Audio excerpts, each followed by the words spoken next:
오늘 이 영상을 끝까지 보시는 것만으로도 여러분들께서는 매년 10%포인트 이상의 수익률을 더 만드실 수 있을 거라 확신합니다. 시장이 오를 때 더 벌고 내릴 때 덜 깨지는 나만의 단단한 투자 기준을 세우실 수 있기 때문이에요. 사실 저도 처음부터 투자 성과가 좋았던 건 아니었는데요. 10몇 년 동안 투자를 하면서 한 첫 7년 동안은 수익이 거의 나지 않을 때가 있었어요. 수익률은 고작 0.3% 정도 수준이었죠. 그래서 오늘 영상은 여러분들께서는 저와 비슷한 시행착오를 겪지 않길 바라는 마음에서 준비를 했고요. 제가 다시 30대로 돌아가서 주식 투자를 처음 시작한다면 반드시 지킬 투자 기준 5가지를 2026년 버전으로 공유해 드리려고 합니다. 현 시점에서 이게 중요한 이유는 2025년은 미국 주식, 한국 주식 할 거 없이 주식은 다 올랐고요. 그 외에도 금, 채권, 비트코인 등 안 오른 자산이 없는 유동성 파티였습니다. 그러다 보니까 요즘 투자를 너무 쉽게 접근하는 경우들이 많더라고요. 하지만 언제나 그렇듯이 투자가 쉬워 보일 때 예기치 못한 변화가 일어나고요. 이 변화 때문에 투자가 힘들어질 수가 있어요. 그렇기 때문에 미리 준비하고 대비를 하는 것이 필요하죠. 그래서 오늘은 2025년 자산시장을 냉철하게 복기를 하고요. 2026년에 지켜나갈 5가지 원칙을 살펴보겠습니다. 우선 2025년 자산시장을 한 문장으로 요약하면은 저는 그럼에도 올랐다 라고 표현을 하고 싶어요. 요즘에 내년에 미국 주식시장이 어떻게 될지에 대해서 사람들의 관심이 참 많잖아요. 그러한 것처럼 2024년도 말에도 2025년도에 미국 주식이 오를지 떨어질지 어떻게 될지에 대해서 사람들의 관심이 참 많았습니다. 그래서 당시의 분위기가 어땠는지 하나의 기사를 갖고 왔는데요. 여기 기사 내용을 보시면 미국 증시 2년 강세장 끝나나 향후 1년간 하락 가능성이 높다 라고 기사가 나와 있죠. 이게 무슨 말이냐면 2023년,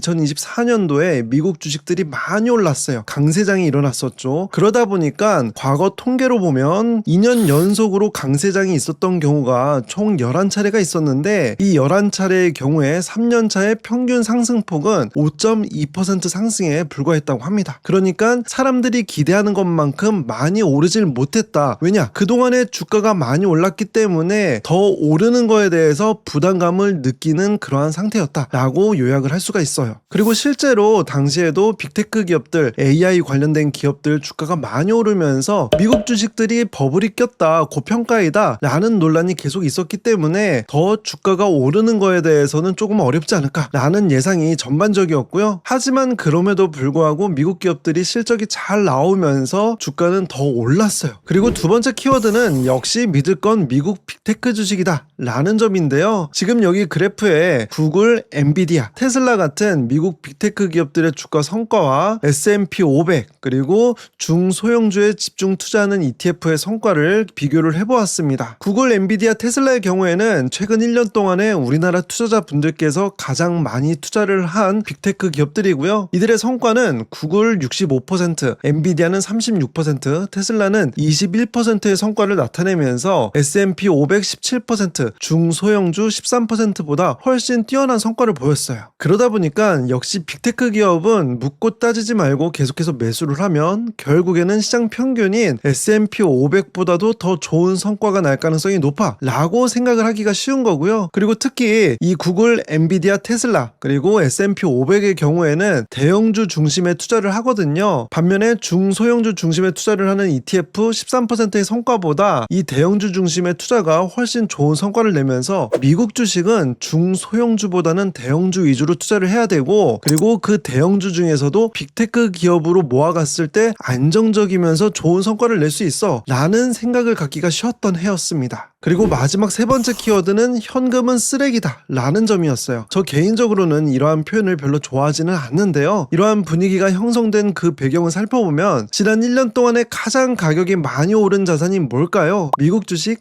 AI와 관련된 주식? 다 아니고요. 바로 금, 은과 관련된 자산들이었어요. 그런데 보통은 금, 은과 관련된 자산들은 가격이 크게 오르는 성격의 자산들은 아니었거든요. 그런데 심지어 이들마저도 많이 오르네 라는 것을 보면서 현금을 보유하는 것 말고 뭐라도 사야 해 라는 생각을 하기가 쉬웠던 거죠. 그래서 2025년 자산시장을 요약하면 일단 현금을 보유하면 안 되고요. 뭐라도 사야 해요. 그리고 뭐라도 샀을 때 안정적인 성과를 내려면 미국 주식 그리고 그 중에서도 빅테크 기업 위주로 모았다면 좋았다 라고 정리를 할 수가 있습니다. 있습니다. 물론 투자를 하지 않는 것보단 투자를 하는 것이 더 좋고요. 시장을 비관적으로 바라보는 것보단 낙관적으로 바라보는 것이 성과를 잘 낼 때가 많아요. 하지만 과거에 일어났던 것처럼 미래에도 같은 성과를 낼 거야 라고 단순화해서 접근을 하는 것은 다소 위험할 수가 있습니다. 그런데 실제로 이렇게 최근의 성과를 두고 단순화하여서 계획을 세우시는 분들이 많다는 것을 확인할 수가 있는데요. 제가 한 커뮤니티에 게시글을 갖고 왔어요. 제목은 그냥 웬만한 직장인들 돈 관리는 이렇게 하는 게 맞을 듯 이라는 게시글이고요. ISA IRP 계좌에서 S&P 500 지수를 추종하는 국내 ETF를 매수를 해야 한다. 그리고 그 이유는 S&P 500의 연 10% 이상의 안정된 수익률 때문이다 라고 표현이 되어 있고요. 그리고 나머지 잉여 현금 자원으로 미국 대형주들 엔비디아, 테슬라, 알파벳 같은 대형 우량주들을 모아가야 한다. 그리고 마지막으로 인생이 재미없어서 스릴을 느끼고 싶다 라고 한다면은 비트코인이나 이더리움을 추종하는 ETF를 매수하는 것도 괜찮을 것 같다 라고 의견이 남겨졌고요. 수많은 분들께서 이 의견에 동의하는 그런 댓글을 남기기도 하였어요. 그런데 이렇게 얼핏 보면 동의하기 쉬운 게시글에서도 생각해볼 포인트를 4가지로 추려봤어요. 첫 번째로 S&P 500은 연 10% 이상의 안정된 수익률을 가정을 했잖아요. 그런데 실제로 10% 이상의 안정된 수익률을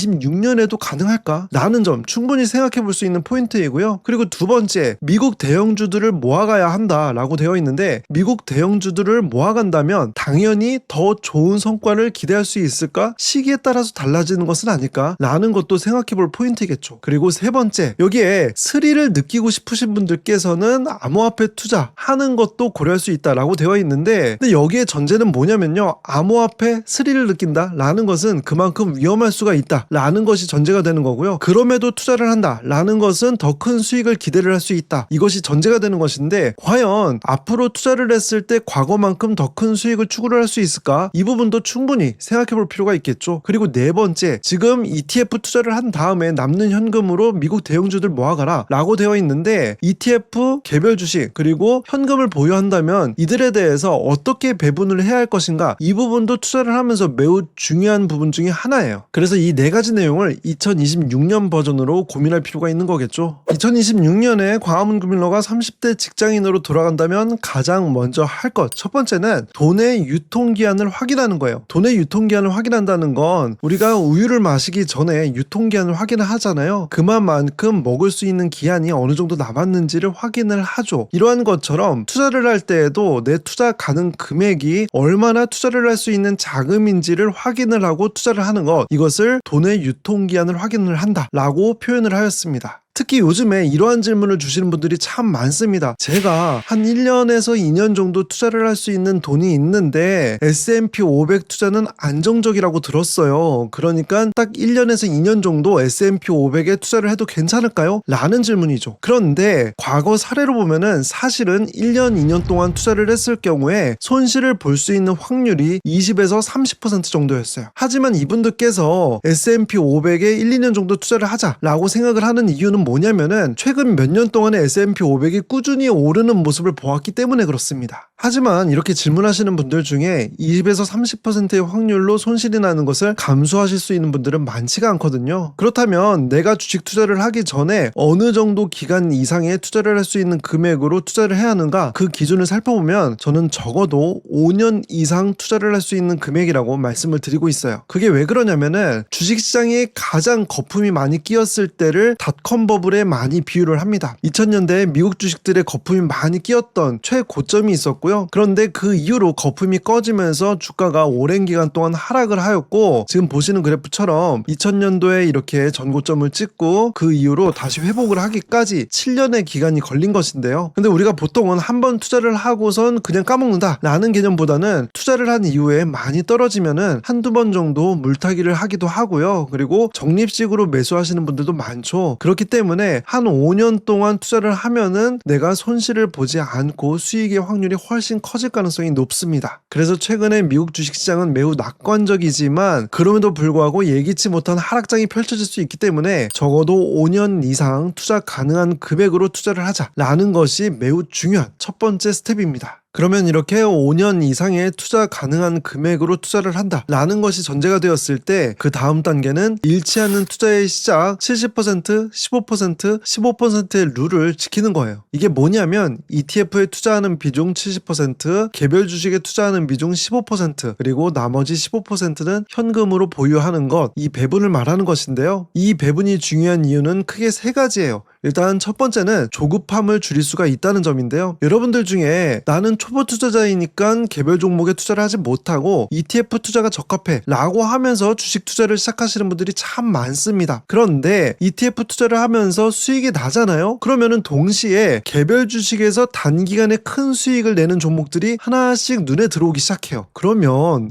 내가 더 큰 수익을 낼 수 있는데 너무 보수적으로 ETF에 투자를 하는 것 같네 라고 하면서 ETF에 들어가 있는 돈을 빼서 개별 주식으로 넘어가는 경우들이 많습니다. 그런데 보통은 이렇게 넘어갈 때 그 개별 주식이 단기 고점인 경우가 많고요. 얼마 지나지 않아서 큰 폭의 하락을 하면서 후회를 하게 됩니다. 그런데 내가 만약에 70%, 15%의 룰을 갖고 있다 라고 하면은 충동적으로 매매하는 비중을 크게 낮출 수가 있을 거예요. 그러면 보통은 손실을 방어할 때가 더 많고요. 그리고 두 번째 장점은 이렇게 배분을 맞춰서 투자를 하면 개별 주식의 투자 성과가 더 좋아진다는 거예요. 이건 생각보다 중요할 수가 있는데요. 내가 ETF에 투자하는 비중이 절대적으로 많아요. 그러면은 ETF는 안정적으로 주가 성과를 낼 가능성이 높죠. 그래서 ETF에 투자를 하면 10에서 15% 정도의 성과를 안정적으로 낼 수 있어 라는 것을 기억을 하고요. 그럼 만약에 개별 주식을 선택할 때에도 내가 더 큰 위험을 부담을 하는데 ETF에 투자를 할 때 10에서 15%의 성과보다 더 확실하게 더 큰 수익을 추구를 할 수 있는지 이걸 고민하게 된다는 거예요. 그러면은 자연스럽게 주가가 더 저렴했을 때 매수를 해야지 라고 보수적으로 접근하기가 쉽습니다. 그리고 이렇게 투자를 했을 때 개별 주식의 성과도 더 확실하게 잘 나오게 됩니다. 그리고 마지막 15%의 현금인데요. 사실 장기 우후 상향하는 자산에 투자를 하면은 현금을 보유하지 않는 것이 더 큰 수익을 낼 가능성은 높아요. 하지만 처음 투자를 시작하시는 분들께서 현금 보유 없이 주식만 들고 있다 라고 하게 되면은 주가가 조금만 오르면은 불안해서 팔아버리고 싶은 마음이 더 들기가 쉽거든요. 그렇기 때문에 언제 있을지도 모르는 하락장을 대비를 하여서 15%의 현금을 보유하고요. 주가가 더 저렴해졌을 때 이 현금으로 더 많이 매수를 해야지 라는 계획을 세운다면 이 현금은 노는 것이 아니고 오히려 장기 투자를 하는데 도움이 될 수 있는 자산이 된다 라고 말씀드릴 수가 있습니다. 그래서 70%,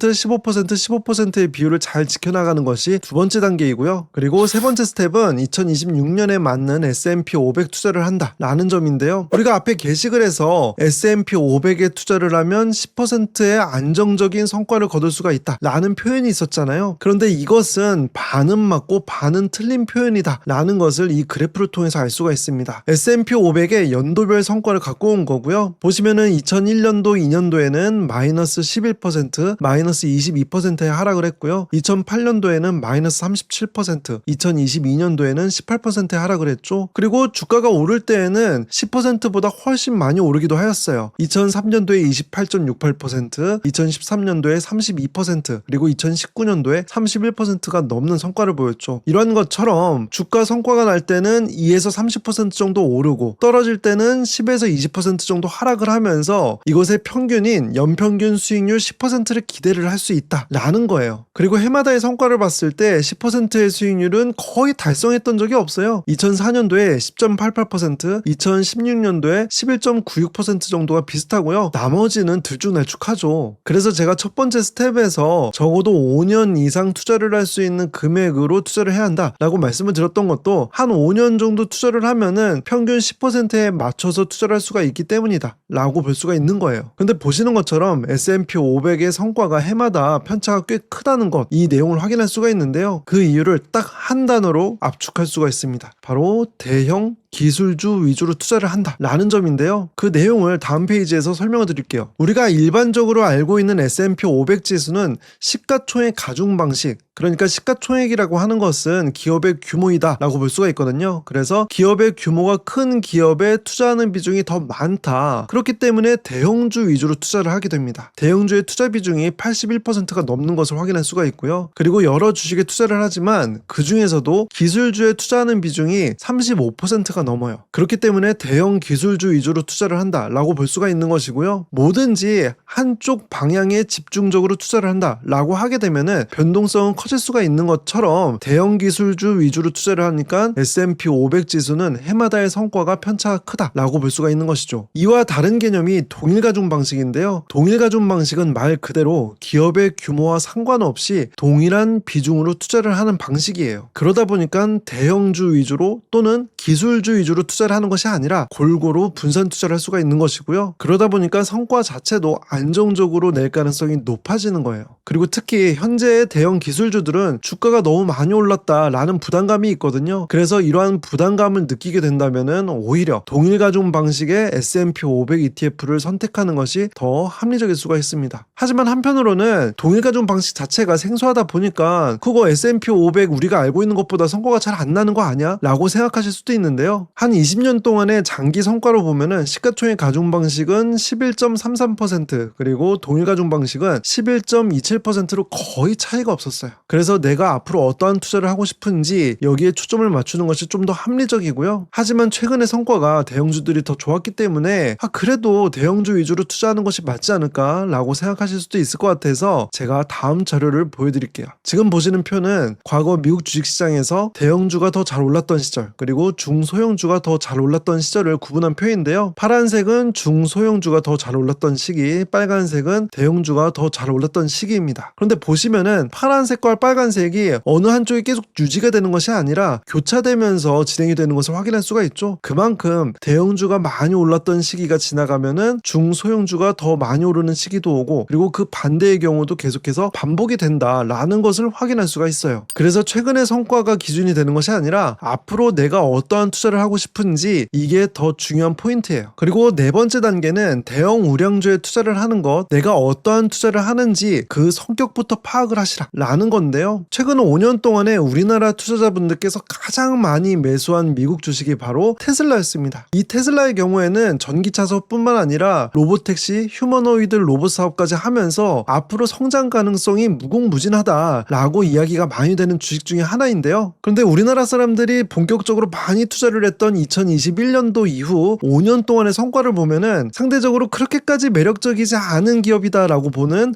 마이크로소프트, 알파벳 그리고 좀 더 보수적인 투자를 한다라고 하면 S&P 500을 떠올리잖아요. 이 S&P 500에 투자를 하는 것보다도 성과가 좋지 못했던 것을 확인할 수가 있어요. 보시면은 테슬라의 5년 동안의 연평균 수익률은 13% 정도 수준이었고요. S&P 500은 연평균 14.51%의 성과를 냈으니까 S&P 500이 더 우수한 성과를 냈어요. 반면에 변동성, 우리가 주식 투자가 어려운 이유 중에 하나가 변동성이 크다라는 것이잖아요. 그래서 주식에서는 변동성이 위험이다라고 표현할 수가 있는데 테슬라의 변동성은 60%가 넘었지만 S&P 500은 15%에 불과했어요. 그만큼 테슬라는 변동성이 크면서 투자 난이도가 높았는데 그 성과는 S&P 500만 못했다. 그런데 반면에 마이크로소프트와 알파벳은 S&P 500보다도 수익률이 더 뛰어났고요. 변동성도 테슬라만큼 높지는 않았던 것을 확인할 수가 있죠. 그래서 이렇게 과거의 성과만을 두고 테슬라 투자는 옳지 않아요 라고 이야기를 드리는 것이 아니고요. 테슬라 같은 경우에는 현재 이 기업이 돈을 벌어들이고 있는 것보다도 미래에 돈을 많이 벌 거야 라는 기대감이 주가에 많이 녹아있기 때문에 변동성이 당연하게 큰 것이다 라는 것을 인지를 하고 투자를 하시나요? 라고 여쭤보고 싶은 거고요. 그렇지 않고 테슬라는 주변 사람들도 많이 투자를 하고 매력적인 사업을 하는 기업이잖아요 라고 하면서 투자를 하면은 생각보다 큰 변동성 때문에 오히려 손실의 가능성이 더 커질 수가 있습니다. 그래서 똑같은 대형 우량주라고 할지라도 반드시 S&P 500보다 더 큰 성과를 내는 것은 아니고요. 내가 어떠한 투자를 하는지를 알고 투자를 해야지 미리 대응도 할 수 있다 라는 점을 꼭 기억하셨으면 좋겠습니다. 그리고 마지막 다섯 번째는 암호화폐의 목표 수익률이 달라져야 한다는 점인데요. 앞에 게시물을 다시 보시면 인생이 재미없어서 스릴을 즐기고 싶으신 분들은 암호화폐에 일부 투자를 하는 것도 점점점 이렇게 나와 있죠. 그만큼 투자를 하기 전에도 변동성이 크고 상대적으로 위험할 수 있는 자산이라는 점 인지를 하고 있는 거예요. 하지만 그럼에도 투자를 한다 라는 것은 더 큰 수익률을 기대를 할 수 있기 때문이다 라고 볼 수가 있는 것인데요. 그런데 이 더 큰 수익률에 대한 기대는 어디서 나왔느냐, 그것은 과거에 암호화폐의 가격이 많이 오른 것을 보고 이 정도 수익률이라면 그만큼 변동성을 감수할 수 있겠지 라고 생각하는 경우가 많다는 거예요. 그런데 과거와 현재의 암호화폐가 달라진 부분이 있거든요. 암호화폐는 주식과는 달리 실적이 없습니다. 그러다 보니까 주로 수급에 의해서 가격이 결정이 되는 경우가 많고요. 누군가가 더 많이 더 비싸게 사줘야지 가격이 오르기가 쉬운 거예요. 그런데 과거에는 기관 투자자들이 암호화폐를 보유하고 있지 않다가 최근에 기관 투자자들도 암호화폐를 보유하기 시작했죠. 이렇게 새로운 수급이 들어오면서 가격이 크게 상승을 했던 거예요. 그러면 이렇게 가격이 오른 상황에서 더 크고 새로운 수급이 들어와야지 과거만큼 오를 수 있다는 건데, 이것이 가늠하기가 어렵고 생각보다 어려울 수 있다는 것이죠. 그래서 과거의 성과를 두고선 미래에도 비슷한 성과를 낼 거니까 큰 위험을 감수하자라고 하는 것은 합리적이지 않고 조금 불확실성이 크다라고 저는 판단을 합니다. 그래서 이러한 자산은 사람들이 관심을 갖지 않은 충분히 가격이 하락을 했을 때 매수를 하는 것이 그만큼 큰 수익률을 추구를 할 수 있다라고 판단을 하고요. 정말 자산의 일부를 자산 배분의 관점에서 접근하는 것은 합리적일 수가 있다라고 판단을 합니다. 여러분, 오늘은 2026년의 첫 시작을 여는 아주 중요한 이야기를 나누었습니다. 2025년이 비교적 수익을 내기 수월한 해였다면은 2026년은 준비된 사람만이 안정적인 성과를 낼 수 있는 실력의 해가 될 것이다 라고 생각을 하는데요. 남들이 지금까지 그랬다는 이유로 점점 더 위험한 투자를 하고 있을 때 여러분은 꼭 세 가지를 지켜주셨으면 좋겠어요. 첫 번째, 내 계좌가 투기로 절여지고 있지는 않은지. 두 번째, 단기간에 오를 것에 대한 기대만으로 무리한 투자를 하고 있지는 않은지. 마지막 세 번째, 내 계좌에 있는 종목들이 왜 투자를 하고 있는지 이해하고 있는지. 이 세 가지를 꼭 지켜주시고요. 3년 뒤에 5년 뒤에 여러분들의 자산 체급 자체가 달라질 수 있도록 2026년에도 저 광화문 금융론은 여러분의 재테크 선배로서 함께하도록 하겠습니다. 여러분들의 삶과 계좌가 우상향하길 진심으로 응원하겠습니다. 새해 복 많이 받으세요.